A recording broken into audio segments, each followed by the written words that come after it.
오늘 한 40분, 45분 동안에 제가 강연 드리는 내용이 정말 알차고 좀 기억에 남는 내용이었으면 하는 그런 바람이 있고요.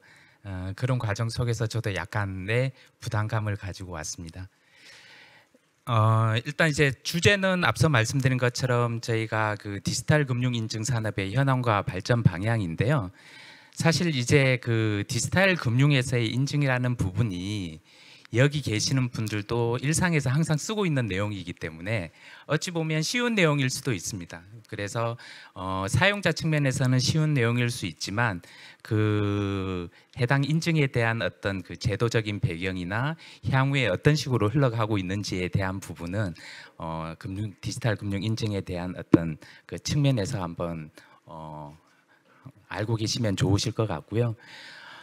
제가 그 원래 이제 저희가 자료를 만들 때 회사 소개 장표를 원래 넣었었는데 제가 빼라고 했어요. 왜냐하면 오늘 바쁘신 와중에 이렇게 와주셨는데 회사 소개 넣으면은 회사 PR하는 것 같은 느낌이 들 수도 있을 것 같기도 하고 해서 빼라고 했는데 오면서 가만히 생각을 해보니까 제가 45분 동안 강의를 드리는데 아톤이 어떤 회사인지는 그래도 대략적으로 말씀을 드려야 저분이 그래도 이 강의를 하는 이유가 있겠구나라는 그러한 이해를 하실 것 같아서 제가 한 1분 정도 간단히 말씀드리도록 하겠습니다. 저희 아톤은 그 99년도에 설립이 됐고요. IT 핀테크 기업 중으로는 굉장히 좀 오래된 회사입니다. 그래서 주요한 사업 내용은 오늘 주제 발표인 내용과 같이 이제 핀테크 보안 인증 쪽 사업이 있고요. 그래서 이쪽은 저희가 대부분의 금융기관에 온프라미즈 형태로 들어가 있어서 뭐 가장 큰 주력 사업이라고 보면 되고요. 두 번째는 이제 플랫폼 서비스 비즈니스 사업이 있습니다. 여러분들 익히 아시는 패스 인증서, 그거를 이제 저희가 통신 3사와 함께 해서 저희가 패스 인증서 사업을 하고 있고요. 그 외에 이제 티머니 교통카드 사업을 하고 있습니다. 보통 티머니에 보면은 칩이 있잖아요. 거기 이제 저희가 가지고 있는 그 코스라는 칩 OS라는 코스가 있습니다. 그래서 그거를 공급을 하고 있고 시중에 이제 쓰고 계시는 티머니 카드의 2개 중에 하나는 저희가 공급한 거라고 보시면 될 것 같습니다. 그리고 마지막으로는 저희가 신성장으로 저희가 주력하고 있는 게 저희가 기존에 챗봇하고 채팅 상담 쪽 관련된 솔루션이 있어요. 그래서 그런 부분을 여러 가지 고객센터나 자산관리 쪽이나 이런 쪽에 서비스를 해왔는데 최근에 이제 LMM이나 이제 생성형 AI가 나오잖아요. 그래서 기존의 솔루션에 그러한 부분을 결합을 해서 금융사의 업무 자동화 시스템이나 아니면 여러 가지 뭐 상품 추천이라든가 이러한 사업들을 저희가 하고 있습니다. 그 주제 내용으로 제가 말씀을 드리도록 하겠습니다. 일단 목차는 뭐 현재 금융 인증 산업의 현황, 즉 이제 한 5년 전부터 인증 산업이 어떤 과정과 어떤 제도적인 변화에 의해서 현재까지 이루어졌는지에 대한 부분을 한번 말씀을 드리고요. 두 번째는 향후에 이런 식으로 계속해서 확장될 내용이다라는 부분에 대해서 제 두 번째 섹션으로 제가 말씀을 드리도록 하겠습니다. 네. 일단 먼저 쉬운 내용으로 가도록 하겠습니다. 그 인증 일상에서 항상 쓰는 얘기죠. 그래서 이제 크게 보면은 과거에는 서로 간에 거래를 하거나 아니면 자기에 대한 부인 방지를 하기 위해서 대면 미팅을 했습니다. 그래서 거기에 친필 사인을 하거나 인감 도장을 찍고 그리고 인감 도장이 진본인지 여부를 확인하기 위해서 인감 증명서를 제출을 했죠. 근데 이제 디지털화가 되면서 이런 부분들이 아니라 이제 여러 가지 형태의 인증이 나오게 됩니다. 그래서 대표적인 게 보통 이제 유형으로 보면 지식 기반 또는 소유 기반 그리고 특징 기반이라고 볼 수 있고요. 그리고 과거에는 그 지식 기반의 아이디 패스워드 기반으로 많이 이루어졌죠.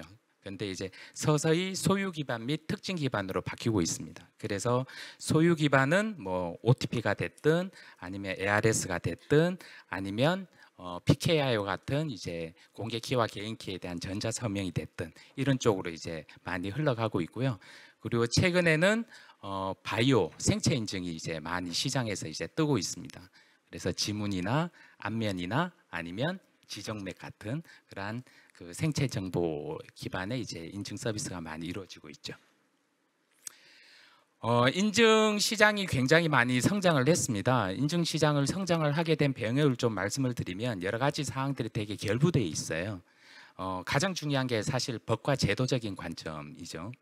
뭐 뒤쪽에서 이제 자세히 말씀을 드리겠지만 2020년도에 전자서명법이 개정이 되고 그리고 마이데이터 관련된 데이터 3법이 이제 제정이 되면서 관련된 인증 수요 시장은 굉장히 성장을 하게 됩니다.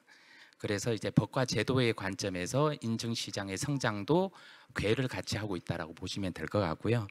그리고 경제와 사회적인 측면에서 보면 당연히 이제 비대면에 대한 그 시장 수요와 환경으로 이제 많이 전환이 됐죠. 그러다가 모바일 의존도에 대한 모바일 기반의 어떤 여러 가지 생활 금융이든 아니면 여러 가지 이제 거래 관련된 매체들이 모바일 중심으로 많이 재편이 됐습니다. 그러다가 추가적으로 그 코로나19를 통해서 이제 재택근무가 확산이 되고 클라우드 기업 환경도 과거의 레가시 환경에서 클라우드 환경으로 바뀌면서 인증의 수요는 더 늘어나게 됩니다.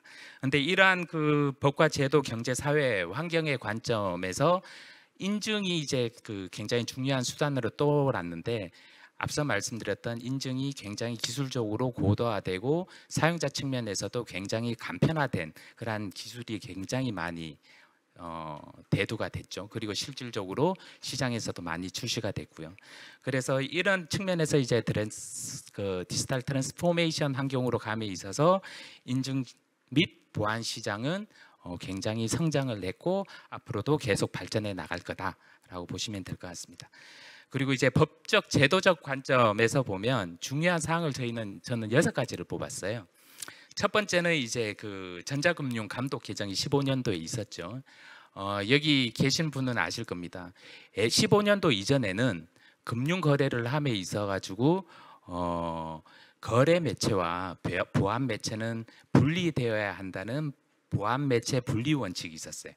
그래서 예전에 보시면 하드웨어 토큰 내 가지고 번호 눌러 가지고 6자리 이제 입력하고 이런 형태였죠. 근데 그렇게 할 수밖에 없었던 게 매체를 분리해야 된다는 전자금융 감독 규정이 있어서 어쩔 수가 없었던 겁니다. 근데 15년도에 이게 폐지가 됐어요. 그래서 모바일 OTP라는 게 시장에서 급속하게 확산이 됩니다. 두 번째는 이제 그 금융 상품에 대한 계좌에 대한 비대면 실명 확인이 시작이 됐죠. 그리고 세 번째는 혁신 금융 서비스에 대한 규제 샌드박스가 18년도에 시행이 됐습니다. 그리고 금융사의 망을 외부 쪽에 개방을 하는 오픈 뱅킹이 도입되면서 전자금융에 대한 확산은 더 이루어졌고요. 그리고 인증과 관련해서는 결정적으로 앞서 말씀드린 것처럼 전자서명법 전부 개정안이 통과가 되면서 2020년도부터는 과거에 공인인증서만이 유일한 인증된 수단이었던 게 법적 지위가 폐지가 되고 하면서 민간에서 발급을 하는 인증서 시장이 급속하게 커지게 됩니다. 그리고 또 하나 마이데이터 시장이 열리게 된 거죠. 그리고 마이데이터에 대한 부분에 있어서도 필수적인 부분이 인증이거든요. 근데 뒤쪽에서 말씀을 드리겠지만 마이데이터에서의 통합 인증을 제공을 하기 위해서는 전자서명 인증 사업자나 아니면 인증서 본인 확인 기관으로서의 평가를 통한 인가를 받아야 마이데이터 통합 인증을 제공할 수 있는 법적 자격 요건이 생긴 겁니다. 그래서 앞서 말씀드렸던 전자서명과 관련된 인증사업자, 인증서 본인 확인에 대한 시장 수요가 급속하게 커지게 됩니다.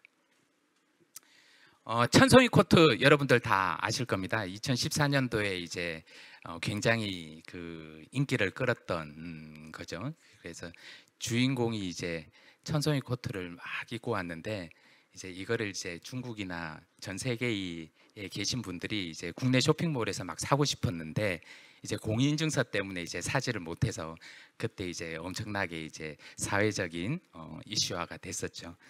그래서 이러한 부분이 사실상 공인인증서를 폐지하게 된 시발점이다라고 보시면 될 것 같고요. 예. 그래서 이러한 과정을 통해서 그 99년도에 전자 서명법이 처음에 제정이 되면서 마련되었던 공인 전자 서명 체계, 즉 공인 인증서가 도입된 이후에 앞서 말씀드렸던 천송이 코트라는 사건을 거치면서 2015년도에 공인인증서의 의무화가 폐지가 됩니다. 그러면서 공인인증서와 민간인증서도 법적으로 동등한 그러한 효력을 받게 되는 거죠. 그래서 그 사이에 그 이후에 각 금융사들은 자체적인 인증 인프라를 구축하기 위해서 굉장히 검토와 시도를 많이 하게 됩니다. 그런 과정 속에서 몇몇 은행은 이제 민간 인증서가 출몰이 됐고요.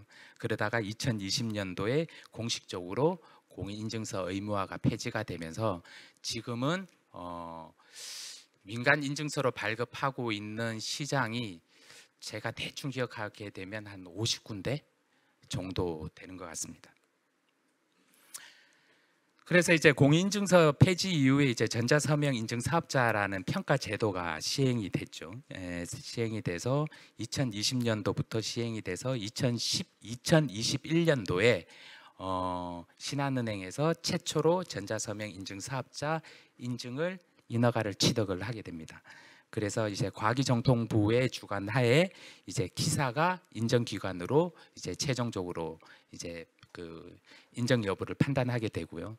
그 이전에 금융보안원이나 TTA, 딜로이트, 삼정회계법인이라고 이제 평가기관이 지정이 되어 있습니다. 그래서 해당 평가기관에서 평가가 되면 인정위원회에서 심의를 거쳐서 최종 사업자에 대한 인허가 여부를 판단하게 됩니다. 그래서 이를 통해 가지고 전자서명 인증 사업자의 신뢰성하고 안정성도 굉장히 확보하게 되고 지금은 국민들이 다양한 인증서를 선택하여 이용할 수 있는 그러한 선택권이 많이 보장이 되어 있습니다.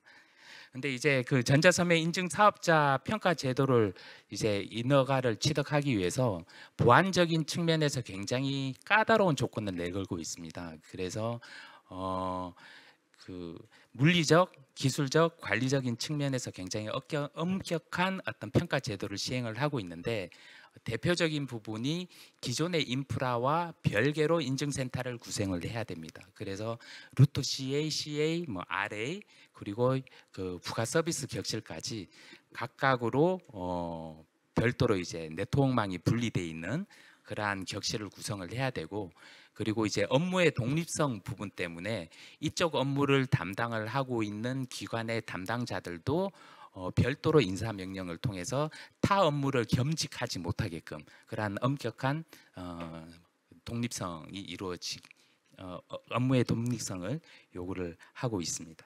그러다 보니까는 당연히 진입 장벽도 사실 있는 것은 사실입니다. 그래서 이제 그 2020 여기 계신 분들은 다 이제 직장에 다니시는 분들이니까 연말 정산을 하시잖아요. 정산을 하시는데 그래서 아마 2021년도부터 연말 정산할 때 과거의 공인인증서뿐만 아니라 여러 개 인증서를 막 이제 나열돼 있고 거기에 이제 본인이 이제 선택을 해서 인정하는 시장으로 이제 많이 바뀌게 된 거죠.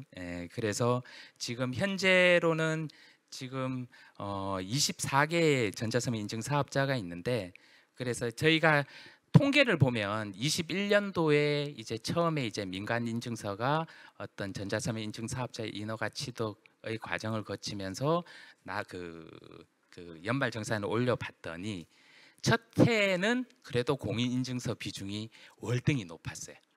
근데 해가 지나면 지날수록 카카오나 네이버나 통신사의 패스와 같은 그러한 인증서에 대한 민간 인증서에 대한 발급 수단이 점점점 올라가고 있는 거죠. 그래서 향후에는 이게 시간의 문제이기는 하지만 그 민간 인증서에서 발급하는 인증서에 대한 시장 점유율은 아마 앞으로는 계속해서 절대적으로 올라가지 않을까 이렇게 생각을 하고 있습니다. 다음은 이제 그 인증서 기반의 본인 확인입니다. 이게 이제 그 본인 확인이라는 부분이 법적인 근거는 이제 그 2012년도에 나왔던 방통위에서 나왔던 본인 확인 기관 지정에 대한 고시를 근간으로 삼고 있고요. 삼고 있고 2013년 2월 내지 3월경에 정보통신망법 개정에 의해서 주민등록번호를 활용한 본인 확인이 못하게끔 그렇게 돼 있었고, 그리고 이 같은 해에 8월부터 개인정보보호법이 개정되면서 주민등록번호에 대한 수집 비용을 특정 금융사는 이제 그 별도의 금융을 다뤄야 되니까 특정 업권을 제외하고는 주민등록번호를 수집하거나 이용하는 게 금지가 됐습니다. 그래서 이제 그 본인 확인 시장이 굉장히 커지게 됐는데, 과거에 이제 신용평가사에서 발급하는 아이핀, 그리고 통신사에서 제공하는 문자 기반의 본인 확인에서 이제 추가적으로 인증서 기반의 본인 확인으로 또 다른 시장이 열리게 된 거죠. 예. 그래서 사실상 그 동안에는 통신사에서 제공을 하는 본인 확인 시장이 거의 90%였어요. 아이핀이 초기에 있기는 있었지만 굉장히 불편해서 활성화가 안 됐습니다. 왜냐하면 인증에 대한 어떤 절차도 복잡하지만 아이핀을 발급하기 위해서는 결국에는 휴대폰 본인 확인을 거쳐야 되거든요. 그러니까 결국에는 이런 말이 나옵니다. 아이핀 인증을 하기 위해서는 돌고 돌아서 결국에는 휴대폰 본인 확인이네, 이런 게 있었던 거거든요. 근데 이제 인증서 본인 확인이 생기면서 서서히 그 문자 기반의 어떤 본인 확인 부분은 서서히 줄어들고 인증서 기반의 본인 확인으로 서서히 늘어나고 있다라고 보시면 될 것 같고요. 지금 현재 본인 확인 기관으로 지정돼 있는, 즉 인증서 기반으로 본인 확인 기관으로 지정돼 있는 곳은 지금 24개사에 달합니다. 예. 그래서 이제 그 인증 제도의 발전 과정을 보면 이제 과거의 공동 인증서, 과거의 공인인증서죠. 지금의 공동인증서, 그리고 금융인증서, 그리고 민간인증서로 시장은 서서히 재편이 되고 있다라고 보실 수가 있습니다. 인증서 구분은 앞서 말씀드린 것처럼 크가지 4가지 형태로 되어 있거든요. 그 공동인증서, 그리고 금교련에서 발급하는 금융인증서, 그리고 민간에서 발급하는 인증서도 2가지 형태로 저희가 구분을 합니다. 첫 번째는 전자서명 인증 사업자의 평가를 통해서 인가를 취득한 민간 인증서가 있고, 그 또 하나는 이제 그런 거 없이 그냥 금융사에서 자체 전자금융 거래를 위해서 자체적으로 그냥 구축한 인증서가 있습니다. 그래서 이거를 저희는 편의적으로 그냥 사설 인증서다라고 저희는 표현을 합니다. 그래서 민간 인증서에 이제 전자서명 인증 사업자 같은 거를 취득을 하게 되면 공공기관, 뭐 앞서 말씀드렸던 연말정산이나 아니면 민원24나 아니면 이러한 여러 가지 공공기관에 들어갈 수 있는 어떤 법적 제도적인 그 지위가 부여가 되는데, 그에 반해서 굉장히 앞서 말씀드렸던 까다로운 요건이 존재를 해요. 인프라 구성도 따로 해야 되고 인력 구성도 따로 해야 되고 이러다 보니 초기에 도입하는 비용이 은행 기준으로 따지면 한 100억 정도가 들어요.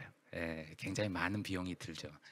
그러다 보니까는 이제 외부 확산을 위해서는 전자서명 인증 사업자 인허가를 취득을 하는데, 그게 아니라 예를 들어 증권사나 뭐 이런 경우 같은 경우 이제 우리 금융사의 자체 고객을 뭐 서비스하고자 하는 취지를 가지고 있는 금융사 같은 경우는 그냥 사설 인증서를 도입을 하는 그러한 형태를 띠고 있다라고 보시면 됩니다. 그리고 보관 방식이나 갱신기관 이런 측면에서도 과거의 구공인인증서에 비해서는 훨씬 보안성이 뛰어나면서도 간편하게 저장이 돼 있는 거죠. 그래서 과거의 공인인증서 같은 경우는 중요한 개인키가 되게 중요한데, 과거에 PC에 보면 다 MPKI 폴더에 들어가 있었잖아요. 그래서 그걸 마음대로 막 끄집어내 가지고 여기다 복사하고 막 이랬던 거죠.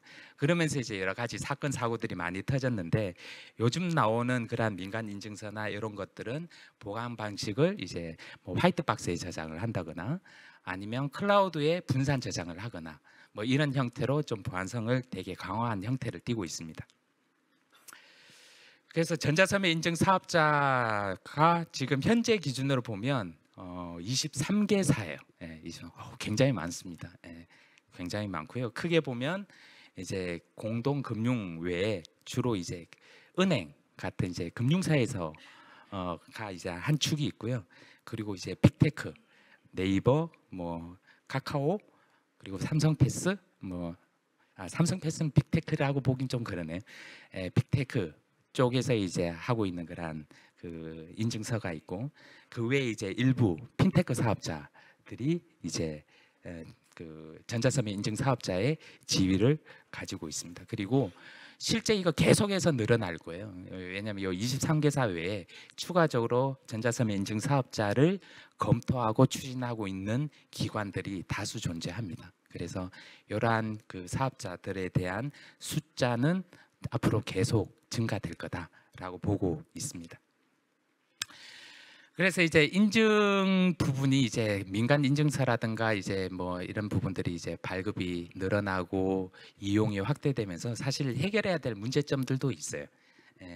첫 번째 부분이 해킹 및 부정 발급에 대한 문제입니다. 그래서 실제 이제 옛날에 과거에 이제 공인인증서 같은 경우는 개인 키가 앞서 말씀드린 것처럼 개인의 PC에 이제 MPKI 폴더에 들어가 있다 보니 해킹에 대한 부분들이 사실 좀 종종 있었어요. 근데 요즘은 되게 보안적으로 뛰어난 여러 가지 기술적인 방법과 분산 저장의 형태를 띠고 있어서 인증서 자체에 대한 어떤 그 해킹이나 아니면 그 탈취나 이런 것들은 거의 없어요. 근데 이제 상대적으로 인증서를 발급받기 위한 개인정보 탈취를 통해서 인증서를 부정적으로 발급하는 사례들이 종종 나옵니다. 그래서 이제 특정인의 그 핸드폰을 해킹을 해서 그 안에 들어가 있는 주민번호나 이런 여러 가지 개인정보를 탈취를 해서 그 사람들이 알뜰폰으로 그 타인 명의의 해킹된 정보를 통해서 알뜰폰을 개통을 해서 그래서 그걸 인증서를 발급받고 그걸 가지고 부정적인 대출을 일으키거나 금융 거래를 일으키는 그러한 형태를 띠고 있는 거죠. 그래서 이러한 그 인증서 외에 다른 요인에 의한 어떤 부정 발급을 차단을 해야 되는 과제가 있습니다. 물론 최근에는 여러 가지 기술들이 많이 나오고 있어요. 대표적인 부분이 비대면 계좌 개설이나 이런 것들을 할 때 휴대폰에 대한 사용 이력을 FDS하고 연결을 하는 그런 서비스들이 있습니다. 그래서 예를 들어서 홍길동이라는 사람이 계좌 개설을 하려고 한다라고 하면 대부분 알뜰폰으로 개통을 하거든요. 그러면 홍길동이라는 사람의 통신 3사의 알뜰폰을 포함한 개통 이력을 쫙 이렇게 API를 통해서 제공을 해줘요. 그러면 3개월 사이에 10건을 개통했네? 그리고 너무 많은 어떤 통신사 알뜰폰으로 몰려있네? 그럼 사실 의심스러운 거래거든요.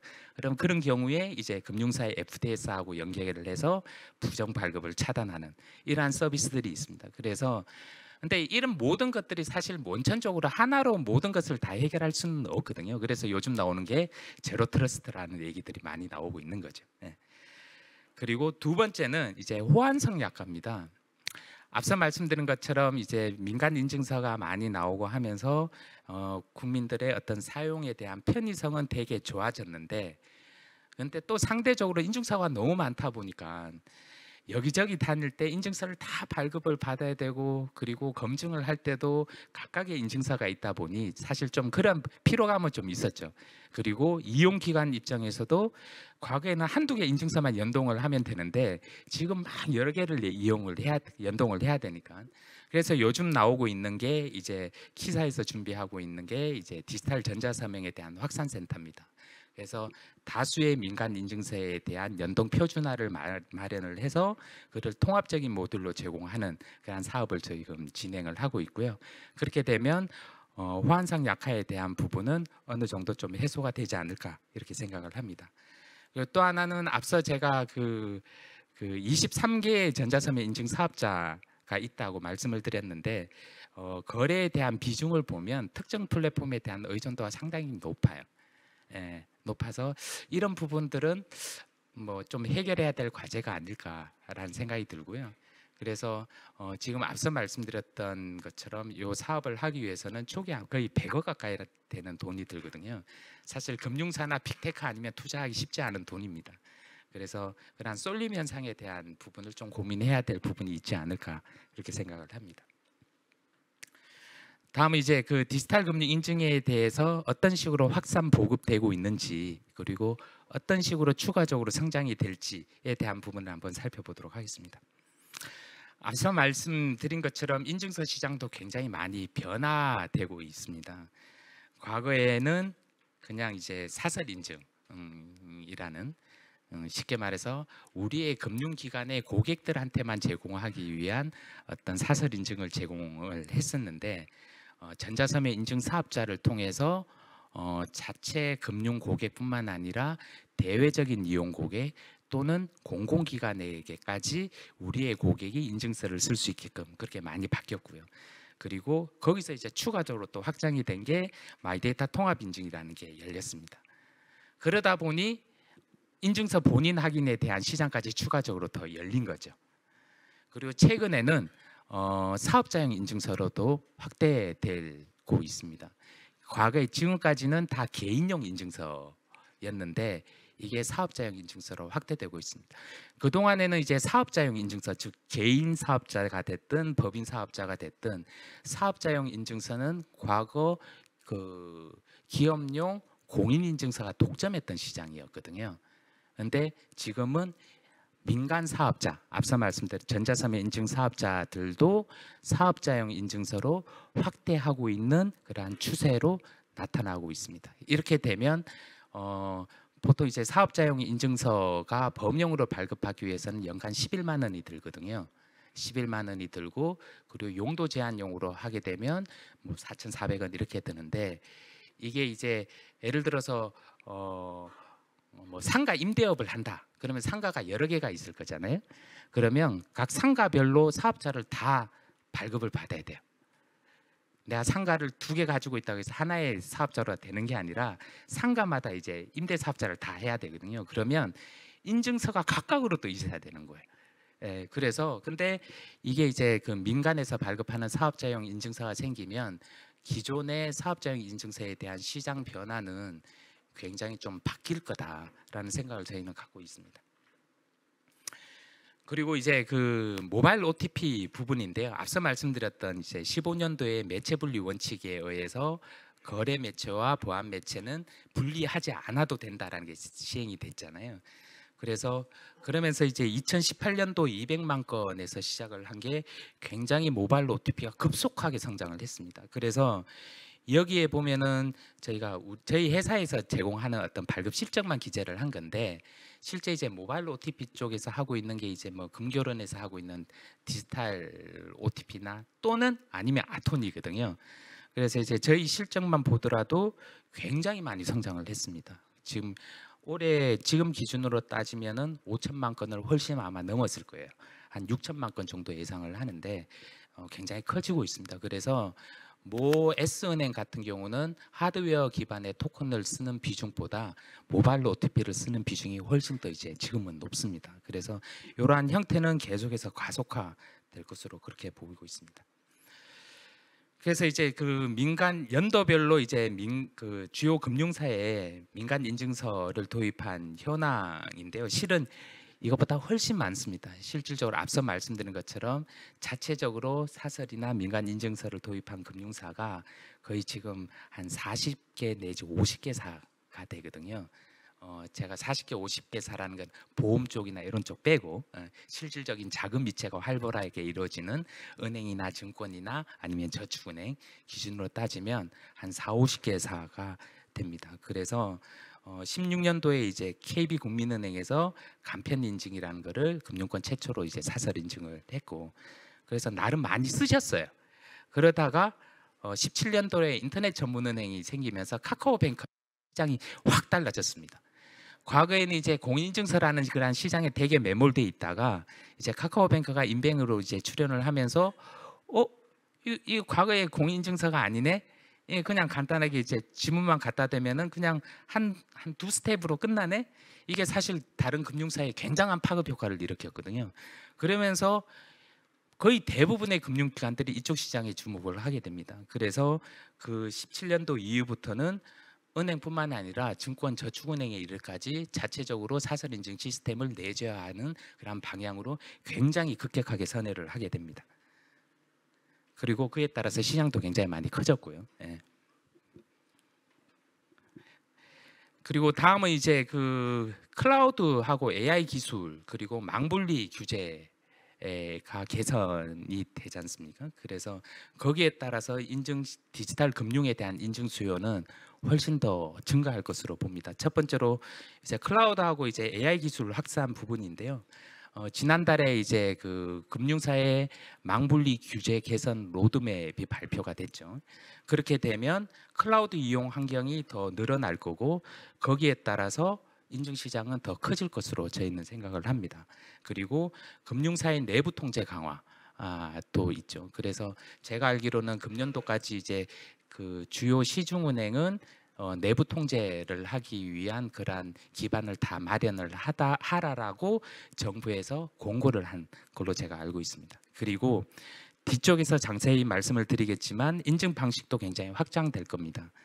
과거에 앱 방식 또는 브라우저 방식, 즉 앱은 앱에서 서명하고 그리고 브라우저는 브라우저 자체에서 그냥 서명을 하던 게 범용적으로 클라우드 또는 서버 저장형 인증서로 굉장히 확대될 것으로 보이고요. 그리고 앞서 말씀드린 것처럼 사업자용 인증서도 서서히 시장 변화가 있을 걸로 보입니다. 그리고 안면 인증과 보안 기술이 접목된 시장이 굉장히 커질 걸로 보이고요. 그래서 요즘 안면 인증하고 지정맥 같은 부분이 앞서 말씀드렸던 금융사 내부 통제에 굉장히 많이 적용되는 두 가지 형태가 안면하고 지정맥입니다.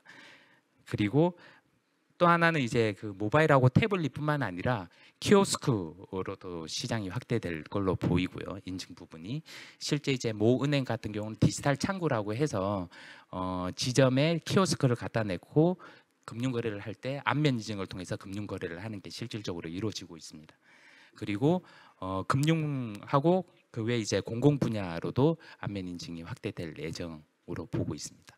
예를 들어서 지난 5월부터 그 병원이나 의원 또는 이런 데 진료를 할 때 신분증 확인 제도가 강화가 됐잖아요.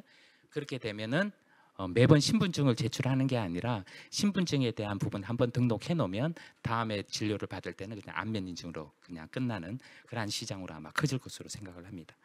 그리고 사용처도 굉장히 확대가 되겠죠. 과거에 기존까지 이제 금융거래에서 이루어졌던 또는 기업 간의 전자세금 계산서에 이루어졌던 인증 부분이 전자문서 등기라든가 열람이라든가 모바일 신분증 그리고 근태관리 그리고 전자공증 에까지 확대될 것으로 보입니다. 예를 들어 전자공증 같은 경우는 이제 법무사나 변호사가 기존에는 대면 확인을 해서 공증을 했잖아요. 그런데 이것도 전자서명을 통해서 공증으로 될 것으로 저는 그렇게 생각을 하고 있습니다. 다음은 이제 그 앞서 간단히 말씀드렸던 망분리 규제 완화 부분인데요. 그 금융사의 망분리 규제 개선 로드맵에 따라서 데이터 중요도에 따라서 다중계층 보안 체계가 형태로 이렇게 진행이 될 겁니다. 그래서 보통 이제 C 클래스 기밀 또는 이제 민감 S 클래스 공개 O 클래스로 나누어서 망분리가 이제 규제가 이제 개선될 예정에 있고요. 그래서 이렇게 되면 실질적으로 데이터 중심의 보안 체계가 굉장히 강화될 것으로 보입니다. 그렇게 되면 인증에 대한 시장 수요는 더 늘어날 거고 거기에 추가적으로 IAM이나 MFA 관련된 시장도 더 성장할 것으로 그렇게 생각을 하고 있습니다. 그래서 이제 떠오르는 부분이 이제 사실은 MFA나 IAM 시장인데요. 보통 이제 그 앞서 말씀드린 것처럼 그 클래시파이드한 기밀 정보나 아니면 센시티브한 정보 같은 경우는 아직까지 이제 망분리를 규제를 적용을 받고 오픈된 정보에 대해서는 과감하게 망분리 규제를 해서 외부 클라우드망으로의 접속도 허용하겠다라는 게 이제 그 망분리 규제 개선 로드맵의 핵심적인 내용이거든요. 그렇게 되면 당연히 거기에 어떤 접근 권한에 따른 MFA 시장은 당연히 커질 수밖에 없을 거다라고 그렇게 저희는 보고 있고 거기에 따라서 여러 가지 어떤 그 수단들 전자서명이나 OTP 같은 그런 다중 인증 방식에 대한 적용 시장이 더 커질 것으로 그렇게 보고 있습니다. 다음은 이제 그 서버 저장형 인증서에 대한 확대 부분입니다. 그래서 일단 이제 그 매체들이 되게 많죠. 앞서 말씀드린 것처럼 이제 지금까지는 앱은 앱에서 서명을 하고, 그리고 그거를 브라우저에서 서명을 하려면 브라우저에서 또 인증서를 이제 발급받아서 서명을 했는데, 사실 이제 매체가 여러 개가 있다 보니 이제 그 개인 키에 대한 서명 인증서를 서버나 클라우드에 두고 매체와 관계없이 서명을 할 수 있는 그런 시장으로 막 커지고 있습니다. 그래서 지금 현재 보면은 뭐 기업은행, 그리고 뭐 KB국민은행, 뭐 신한은행 같은 이제 일부 금융사가 이런 방식을 이제 추가적으로 채택을 해서 제공을 하고 있는데, 이쪽 시장도 훨씬 더 커질 걸로 그렇게 기대를 하고 있습니다. 그리고 여기 뭐 오신 분 중에 이제 뭐 증권사에서 오신 분도 뭐 계실지는 모르겠지만, 증권사 같은 경우는 매체가 되게 다양하잖아요. MTS도 있고 WTS도 있고 그리고 HTS도 있고, 그래서 이런 부분들을 안전하게 서버에서 개인 인증서를 관리를 하면서 매체와 구별 없이 그렇게 할 수 있는 그러한 부분들이 저희는 좀 각광을 받을 거라고 생각을 하고 있고, 그리고 최근 들어서 WTS에 대한 이제 증권사의 관심도가 굉장히 높더라고요. 맥 같은 경우는 뭐 15%까지 사용자가 늘었다라고 얘기하시는데, 이렇게 WTS에 대한 시장이 MTS와 더불어 추가적으로 성장을 하게 되면 이쪽 그 클라우드 기반의 인증 솔루션에 대한 시장은 계속해서 좀 커질 것으로 그렇게 생각을 하고 있습니다. 다음은 이제 사업자용 인증서 부분입니다. 앞서 말씀드린 것처럼 이미 기업은행이나 카카오뱅크 그리고 국민은행이 사업자용 인증서를 도입을 했고요. 실제 이제 타 금융기관도 이러한 부분에 대한 도입을 검토를 진행을 하고 있습니다. 그래서 주요 핵심적인 부분은 사실 기업은행 같은 경우는 중소기업 금융거래 고객들이 많잖아요. 그래서 이제 그러한 취지에서 시작을 한 거고, 궁극적으로는 전자입찰이나 아니면 조달청의 나라 장터에 들어간 것을 단기적인 계획으로 잡고 있습니다. 그래서 이거는 과거에 앞서 말씀드렸던 구공인 인증서가 독점해왔던 사업자용 인증서에 대한 시장은 민간으로 바뀔 거라고 생각을 하고 있고, 다만 그게 대세는 맞다고 봐요. 다만 이제 정말 전환이 급격하게 이루어지는 시점은, 관건은 사업자용 인증서를 쓸 수 있는 사용처가 얼마나 많이 확보되느냐라는 게 저는 핵심적인 관건이라고 봅니다. 왜냐하면 과거에 그 사업자용 인증서는 인증서 하나 받아서 여기도 쓰고 저기도 쓰고 저기도 썼거든요. 근데 지금은 아직까지는 해당 발급된 금융기관 내에서만 기업 금융 고객이 쓸 수 있게끔 되어 있거든요. 그런데 그거를 범용적으로 쓸 수 있게끔 사용자가 어떻게 확보가 되느냐에 따라서 시장의 판도는 급격하게 바뀔 거다라고 그렇게 생각을 하고 있습니다. 그래서 실제 이제 그 민간에서 발급하기 시작했던 사업자용 인증서는 현재는 무료로 제공을 하고 있고, 사용자가 늘어나면 지금 현재 뭐 연 11만 원 이 수준까지는 아니더라도 아마 과금을 하겠죠. 예, 저는 그렇게 보고 있습니다.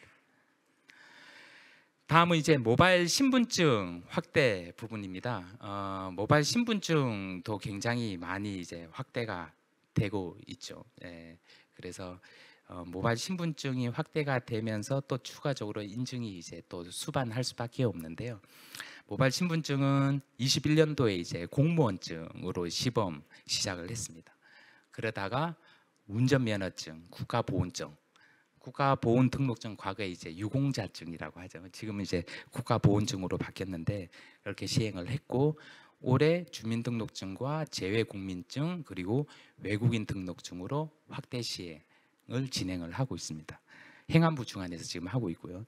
그리고 내년에는 장애인 등록증으로 지속 확대될 예정에 있습니다. 그래서 근데 이제 모바일 신분증이 저는 앞으로 시장이 더 커질 거라고 생각을 하는 게, 지금까지는 행안부 주도하에서 행안부에서 발급을 했어요. 근데 최근에 모바일 신분증에 대한 발급을 민간에게 개방을 했습니다. 그래서 개방했는데 거기에 이제 사업자로 선정이 된 부분이 KB국민은행, 농협, 네이버, 토스, 카카오 앤 카카오뱅크 컨소시엄 이렇게 다섯 개 사업자가 모바일 신분증의 민간 개방할 수 있는 사업자로 1차적으로 선정이 됐거든요.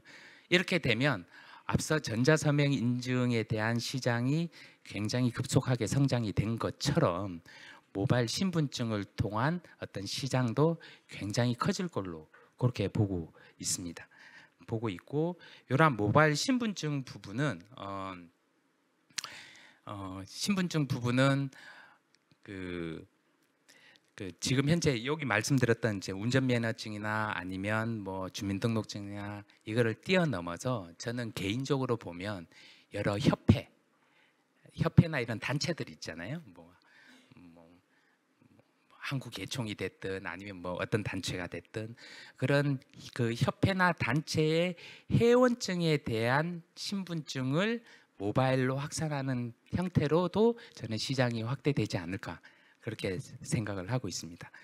그러면서 이제 결국에는 이제 모바일 신분증이라고 하면 결국에는 바이오 생체 정보에 대한 부분이 이제 따라올 수밖에 없는데요.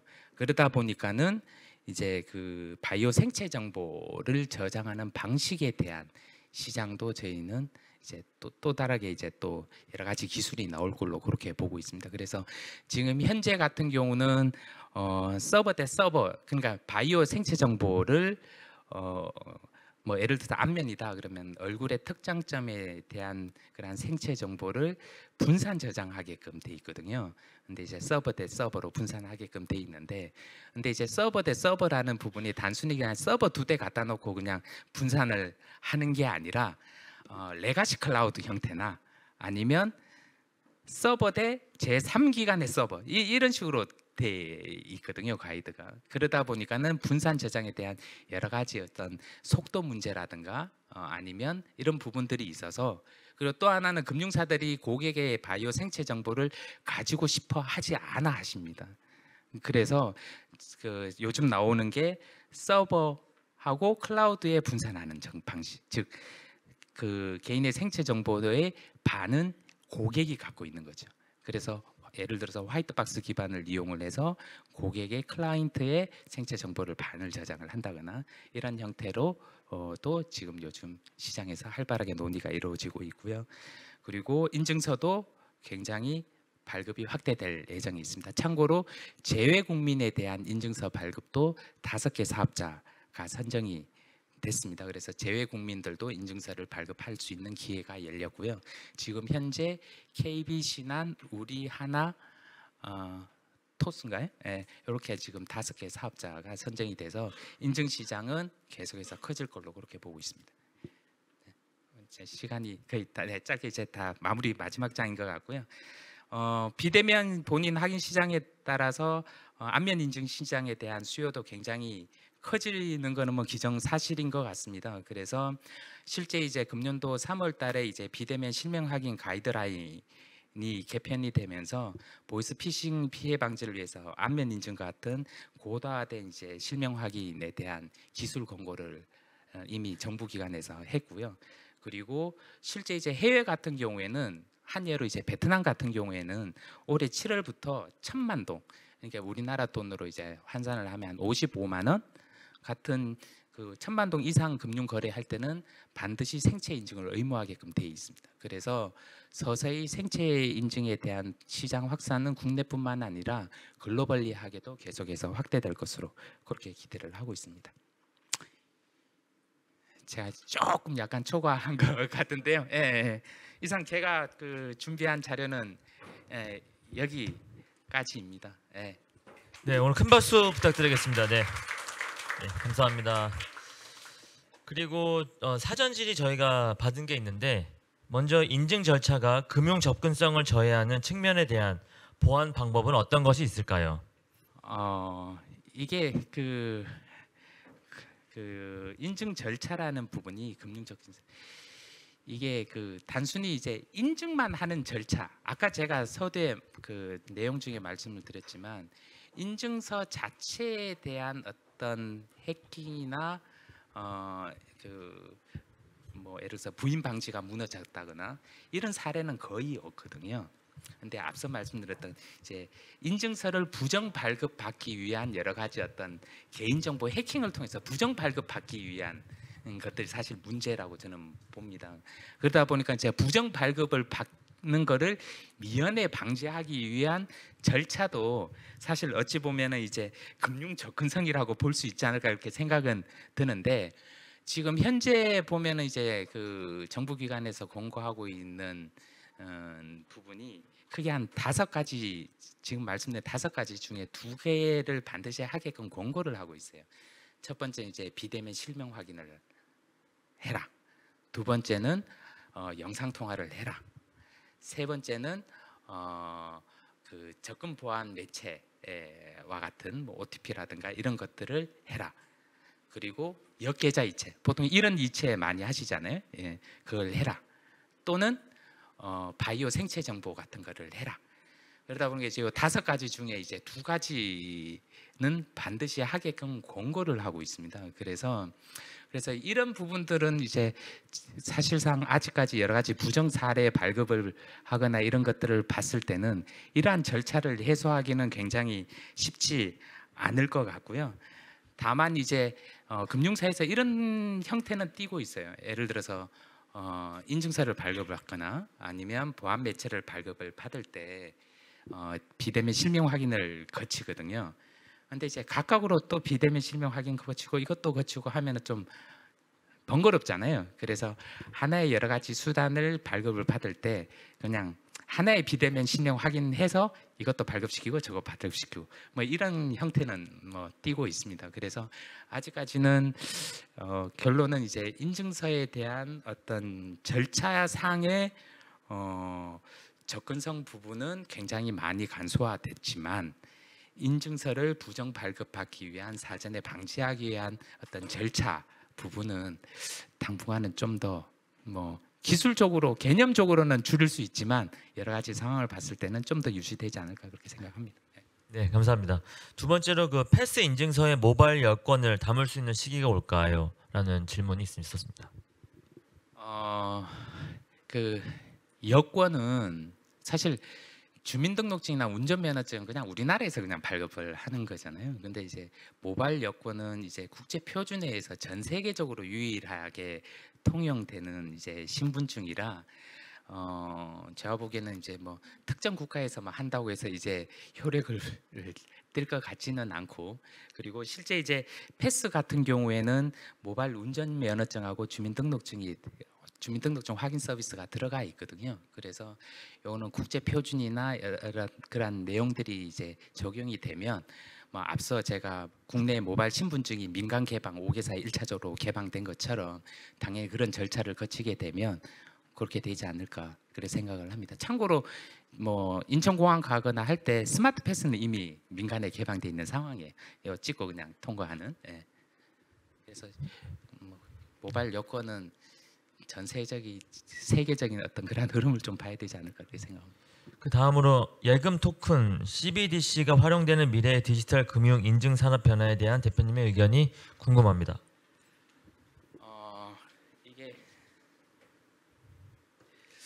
이게 이제 CBDC의 핵심이 제가 알기로 이제 블록체인 기반의 이제 분산 원장을 만들어야 되는 부분이 하나 있고, 그리고 이제 여러 가지 이제 송금이나 아니면 결제를 위해서 이제 그를 처리할 수 있는 전자지갑이 아마 있을 거고요. 그리고 블록체인에 대한 이제 그 플랫폼 구축, 요 3요소로 보통 얘기를 하는데, 실제 이제 그 CBDC와 관련해서는 몇 년 전에 아마 이제 가용성 테스트도 한번 한 걸로 알고 있고, 최근에 이제 몇몇 금융기관에서 이제 CBDC 활용성을 하기 위한 그 시범적인 사업들을 진행을 하고 있어요. 그래서 CBDC 관련해서는 이제 좀 더 계속 발전을 할 것 같은데, 다만 당연히 이제 그 전자지갑에서의 어떤 자금 거래라든가 아니면은 어떤 결제라든가 이렇게 되면 전자지갑 내에서의 여러 가지 인증에 대한 기능은 강화될 수밖에 없다고 보는데, 다만 저는 좀 약간 다른 얘기인지는 모르겠지만 기존에 이제 부인 방지를 하기 위한 전자서명이라든가 이런 것들을 블록체인화해서 한다라는 관점에서는 저는 아직까지 그거는 아니라고 봐요. 예. 왜냐하면 이제 CBDC는 CBDC대로 블록체인 기반으로 하지만 사실 이제 전자서명과 같은 경우는 실질적으로 분산 저장이 돼 있거든요. 그리고 정부의 어떤 그 20년도의 평가 기준에 의해서 하고 있고 실질적으로 개인 키를 앞서 말씀드렸던 것처럼 샤미르라라고 하는 알고리즘을 통해서 서버 대 서버 간에 이제 분산을 저장을 하거나 아니면 서버의 HSM에 이제 저장을 하거나 그런 식으로 돼 있기 때문에 여러 가지 속도적인 측면이나 이런 측면에서 보면 인증 전자서명이란 인증 자체가 블록체인화하는 거는 조금 저는 아직까지는 아닌 것 같고 다만 CBDC 관련해서는 블록체인과 전자지갑에 대한 어떤 자금 거래 부분이 핵심이기 때문에 거기에 따른 여러 가지 인증 체계는 당연히 시장은 생길 거다, 당연히 있을 거다라고 생각합니다. 네, 그 질문에 이어서 디지털 인증 분야에서 향후 블록체인의 역할이 궁금합니다라는 질문이 있어가지고요. 말씀해 주셨는데 간략히 추가해 주시면 될 것 같습니다. 예, 블록체인 부분은 실질적으로 모바일 신분증에서는 다 블록체인 기반을 써요. 예, 블록체인 기반의 DID 분산 신원 분산 기술을 쓰죠. 그래서 사실 블록체인 같은 경우는 사실 핵심적인 내용이 데이터에 대한 위변조나 아니면 거래에 대한 진위성을 하기 위해서 거래에 대한 위변조를 막는 게 사실상 핵심적인 내용이고 거기에 따라서 여러 가지 어떤 개인정보 유출이라든가 이런 것들을 이제 방지하는 게 일차적인 어떤 핵심적인 기능인데 거기에 따라서 모바일 신분증은 다 블록체인 기반의 DID 기술로 반영이 되어 있습니다. 다만 이거를 인증으로 적용하는 부분은 조금 더 블록체인 좀 더 저는 좀 더 봐야 되지 않을까 그렇게 생각합니다. 네, 그 다음으로 패스 인증서의 외국인 사용 비율은 어느 정도인가요? 라는 질문이 있었습니다. 제가 안 그래도 궁금해서 제가 물어봤거든요. 그래서 저희가 제가 LG U 플러스 쪽에 한번 확인을 LG U 플러스 같은 경우는 사실 그 패스 인증서를 외국인이 발급받은 사용자까지는 확인이 안 되는데 다만 이제 패스를 이용하고 있는 외국인 비율은 한 3% 정도 됩니다. 그래서 숫자로 따지면 한 24, 5만 명 정도가 이제 외국인이 패스를 쓴다고 보시면 되고 그러면 이제 전체적으로 보면 글쎄요 그 LG 플러스 마켓 쉐어가 한 20, 한 2, 3%될 거예요. 그래서 그거를 역산으로 100으로 환산을 하면 글쎄요 한 100만 명 조금 더 되지 않을까 그렇게 생각을 합니다. 네, 알겠습니다. 마지막 질문입니다. 사전 질문 마지막 질문이고요. 계정 탈취를 막을 수 있는 방법이 있을까요?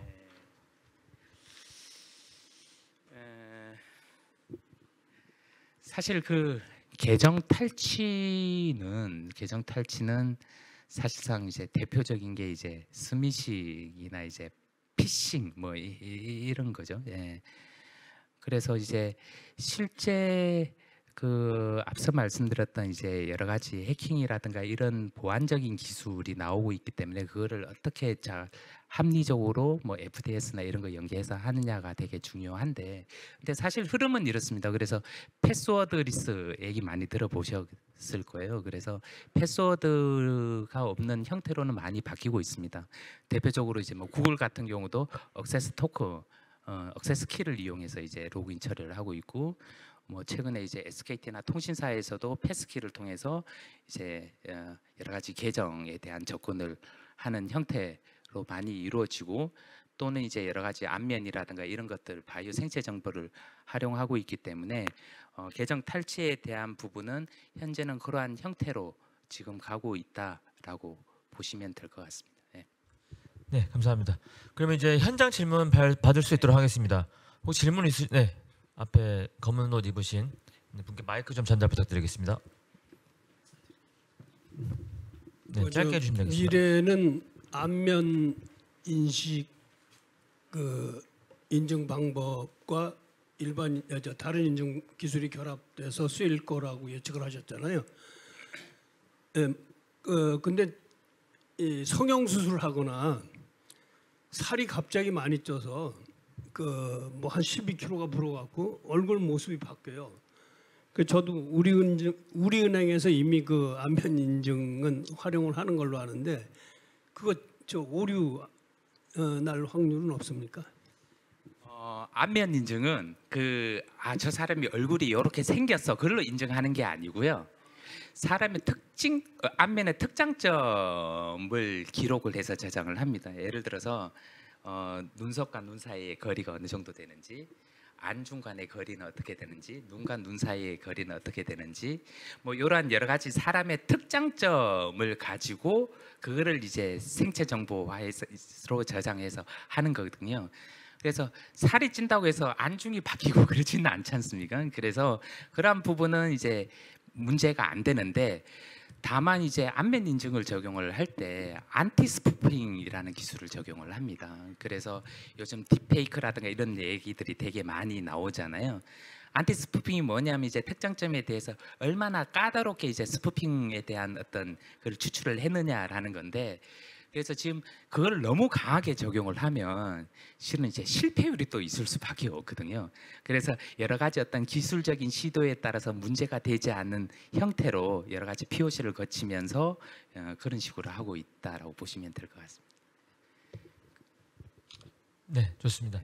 추가 질문 있으신 분은 간략히 손을 들어주시면 되겠습니다. 네, 저쪽 끝에 검은 옷 입으신 분께 마이크 전달 부탁드리겠습니다.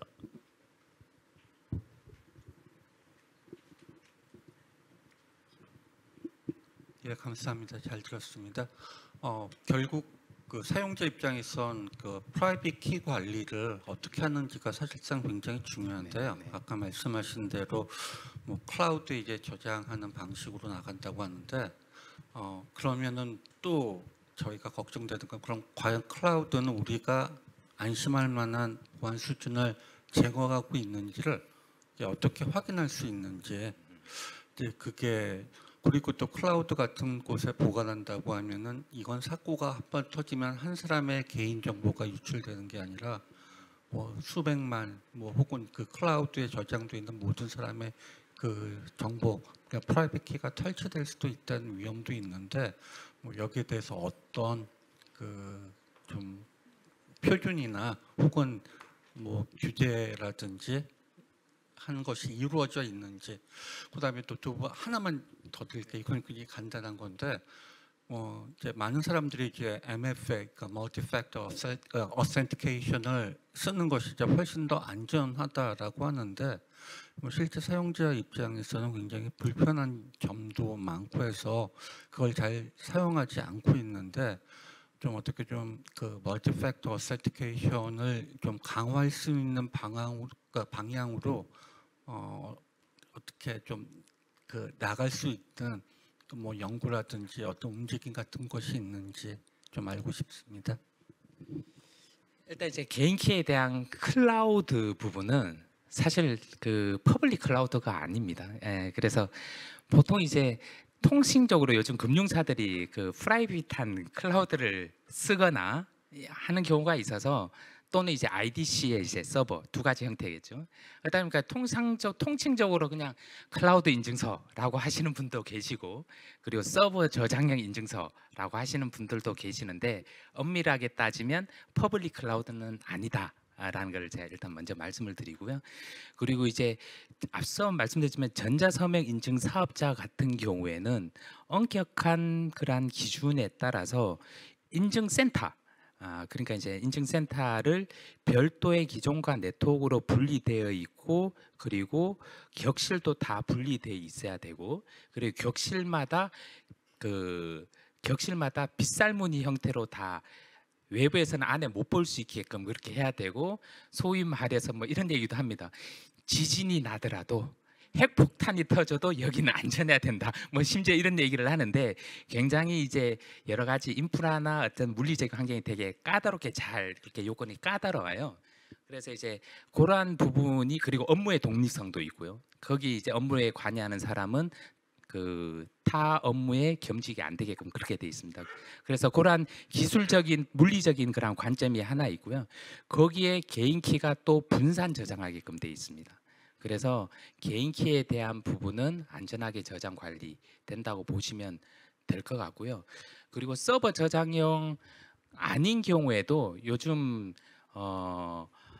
저희가 지금 현재 한 40개 금융기관에 저희 그 상품이 이제 프로덕이 온프라미스로 들어가 있는데, 그래서 저희 같은 경우는 화이트박스 저장 매체인 CQ 엘리먼트라고 하는데 그러한 기술을 씁니다. 그래서 쉽게 말해서 그 CQ 엘리먼트라고 하면 우리가 소위 알고 있는 이제 뭐 유심이라든가 아니면 뭐 쉽게 말해서 뭐 녹스 같은 개념의 이제 그러한 그 화이트박스 저장 매체를 쓰면서 그 중요한 키 정보가 안 나오게끔 그렇게 관리하는 그런 기술을 활용을 하고 있거든요.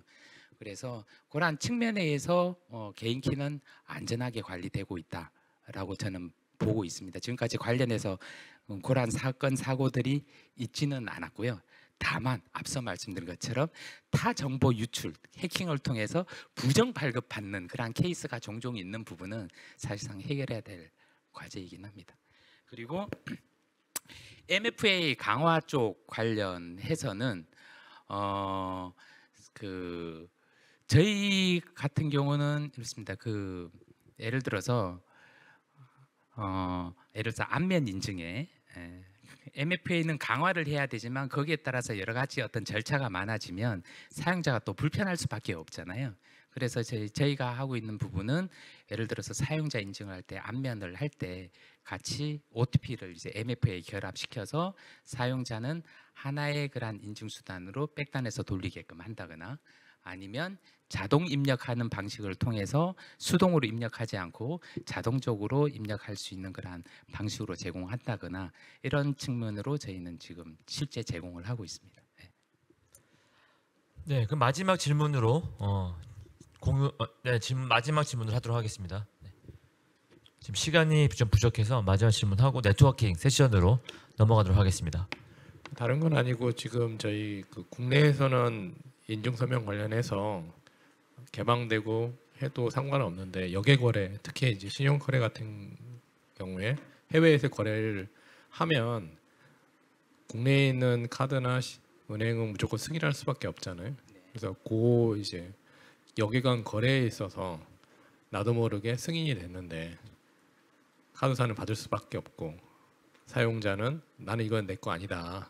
그래서 신용카드를 새로 재발급해서 거래는 취소하고 그런 행위를 할 수밖에 없는데, 물론 이제 국가 간에 넘어가는 거래이기 때문에 인증서명을 도입하기는 쉽지 않은데 혹시나 이런 움직임이 있는지 그런 거에 대해서 궁금하고요. 그냥 이거는 팀원이 때문에 한 가지 여쭤보는 건데 그냥 개인적인 거라서 혹시 팀원이의 애플페이 교통카드는 언제쯤 들어가는 건지. 일단 팀원이 뭐 최근에 그 뭐 애플페이 최근이 아니죠, 좀 되긴 했는데 애플페이 얘기하면서 이제 막 관련된 주가 많이 상승을 했고, 그때 저희 회사도 한 하루 이틀 반짝 저희가 팀원이를 카드를 공급을 하다 보니까 반짝 떴었거든요. 근데 사실 저희가 엄밀하게 따지면 저희가 공급하는 팀원에 공급하는 교통카드의 칩과 코스는 사실 애플페이하고는 무관합니다. 저희는 이제 칩에다가 저희가 가지고 있는 칩 OS를 올려가지고 이제 공급하는 형태고, 애플페이는 NFC 형태인 거니까 사실 결이 다르거든요. 이게 이제 그런 것 때문에 저희가 반짝 올랐는데 뭐 논의는 진행 중에 있는 걸로 저도 알고는 있는데, 일단 이제 뭐 NFC의 여러 가지 어떤 애플의 정책이라든가 이런 범용성이라든가 이런 부분 때문에 글쎄요, 그거는 제가 좀 봐야 될 것 같고요. 필요하면 나중에 따로 저한테 뭐 연락 주시면 제 팀원이 관계자들한테 한번 확인해서 제가 말씀드리도록 하겠습니다. 그리고 이제 역외관 거래에 대한 신용카드 거래 쪽 관련해서는 그래서 제가 뭐라 말씀드려야 될지 사실 좀 난감하긴 한데 사실 국내 그 카드 결제와 관련해서는 이제 여러 가지 형태를 띠고 있잖아요. 뭐 액카드도 있고 뭐 번호 넣는 것도 있고 뭐 이렇게 돼 있는데 이거는 역외거래 같은 경우는 뭐 결국에는 비자 마스터의 어떤 여러 가지 정책이나 아니면 승인에 대한 프로세스에 따라서 별도로 이제 좀 봐야 될 사항인 것 같아서 그거는 제가 좀 명확하게 답변을 드리기가 조금 약간 인증 쪽 영역하고는 별개의 정책적인 부분이 수반이 되는 것 같아서 그거는 그렇게 좀 이해를 해주시면 좋을 것 같습니다. 네, 감사합니다. 장시간 좋은 인사이트와 그리고 또 훌륭한 연사 내용과 그리고 Q&A를 해주신 우길수 대표님께 큰 박수로 마무리 부탁드리겠습니다. 네, 감사합니다. 네, 감사합니다.